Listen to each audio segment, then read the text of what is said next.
These foolish things too. It's time to celebrate. Shada CG, and although she has to spend 2 weeks in summer school, even Cree managed to march to the time of pomp and circumstance across the stage of Bon Secours Arena to receive her diploma Greer High Class of 2026. And of course Tea-Cake is going to be the life of the party, as he shocks everyone by proposing to his pregnant girlfriend Cricket. As the girls have known all along, Tea-Cake has never been gay, he just didn't like sports or any other barbaric things most men favored to.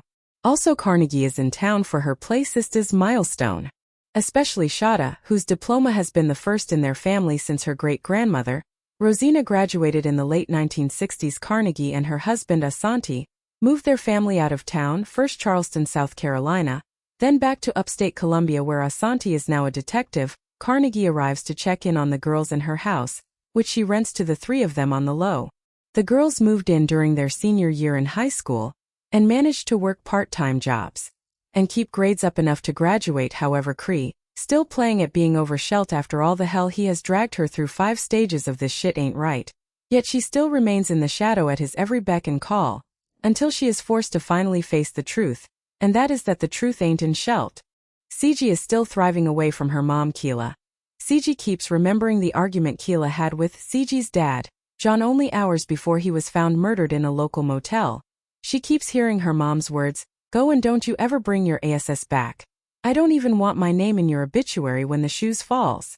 Her parents fought a lot, but the last time is the one that sticks out. It sticks out so much that CG begins to suspect her own mother of killing her dad. CG had seen the tears Keela had shed when she found out her husband was dead. However, to CG they never gave grievance but of relief. At least now Keela knew where her husband was sleeping these days, which most women who knew Elton John Booker in the biblical sense were there to witness the buffoonery his memorial had turned into once again.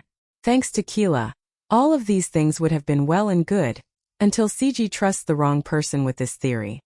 Because this person would love and secretly lives to see Keela go down for the count of murder. Shada, not surprisingly, is still the foundation of the friendship trinity. She managed to graduate while living away from home. In fact, moving out of her mom Cece's apartment had been much less stressful. She and CG worked part-time after school cleaning office buildings in downtown Greer, whereas Cree was working as nursing assistant at Sunnyside Convalescent, so the trio were doing very well. Even Cree showed great responsibility when it came to a roof over their heads and food on the table. Because quiet as it's kept, Shada knew Cree loved her freedom from her parents because Shada could relate. Cece was out there. Out there, at least now, since Shada's younger brother's dads have stepped up to the plate, and they have a down-ass stepmom who treats them as her own, and with Shada out of the home, Cece felt free and took full-on advantage of it.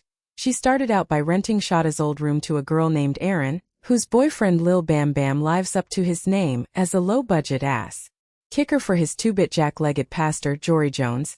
It also keeps his ass in and out of Cross-Anchor State Prison. Erin has her own problems, which Cece will soon find out is going after every man Cece brings home. Unbeknownst to Shada, one of these men is her play big brother Suarez, whose girlfriend Tonda was nothing to play with. This wealthy older woman has been to hell and decided to vacation there. But until all this drama unfolds, welcome to the graduation party for CG, Shada, and Cree. Hosted by their besties for life, Tea-Cake and Carnegie. Greer High School Class of 2026. Elder Chorus. Porch reaction to these foolish things too. The porch chairs are already arranged. Mother Mary brought the good fan. Auntie May brought her own opinion before anybody asked for it. Mama E. Lord have mercy, Bon Secours Arena gon' need extra security this graduation. 3 girls living together, surviving Cece and Keela and whatever Shelt think he is, and still walked across that stage. That's not luck. That's discipline. Mama Greer. Discipline my foot, that's survival. Shada been raising herself since she was 12. Don't let nobody tell you different. First one in that family since Rosina in the 60s. And Cece out here renting the child's old room to a girl named Erin before the girl's bags even unpacked good. Auntie May Erin.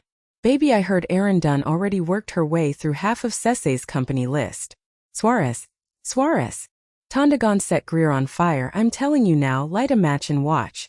Mother Mary sad face fanning harder. Tonda been to hell and decided to vacation there. Chilly, that's a whole testimony. I'm praying for Suarez. I'm praying hard for Suarez. Sister Shirley, and don't pray too hard, save some for Tea-Cake. Boy done shocked everybody and proposed to a pregnant cricket at a high school graduation party. Now see, I always said Tea-Cake wasn't gay. Y'all just couldn't fathom a man who didn't care for sports. Ruby Gregory Miller. Wait, so it was never that? All this time?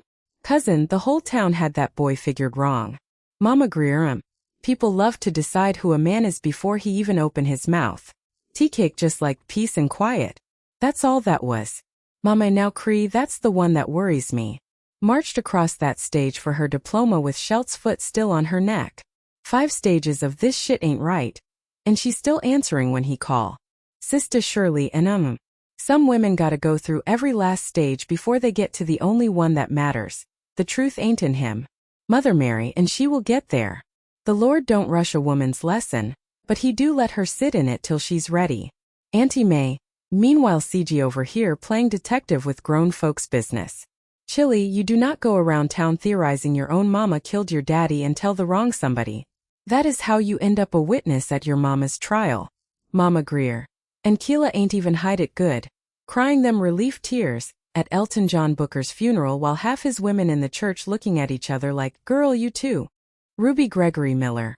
Wait, Elton John Booker had that many women at his own funeral. Cousin, that man's homegoing was a whole reunion. Mother Mary. Don't speak on the dead like that, Ruby. Beat. But yes, it was a reunion and somebody should have sold tickets. Sister Shirley and CG need to learn what Carnegie already know. Some milestones you celebrate loud like graduations and play sisters. And some truths you keep folded up real small and never hand to nobody who didn't earn the right to hold it. Mama Carnegie did right by those girls though. Came back from Columbia, checked on her house, checked on her girls. A woman don't have to be somebody's mama to mother somebody. Mama Greer, and Tea-Cake too. You'll see how he and Carnegie threw that whole party for the 3 of them? That's family. Don't even need blood to be that. Auntie May. Lil Bam Bam in and out cross anchor for that 2-bit Pastor Jory Jones. Aaron chasing Cecce's whole address book. Katonda loading her pistol of a personality. Greer bout to have itself a summer. Mother Mary. Closing her fan slow. Class of 2026 survived high school. Now let's see if they survive the summer after it. Sister Shirley and baby, that's always the harder graduation.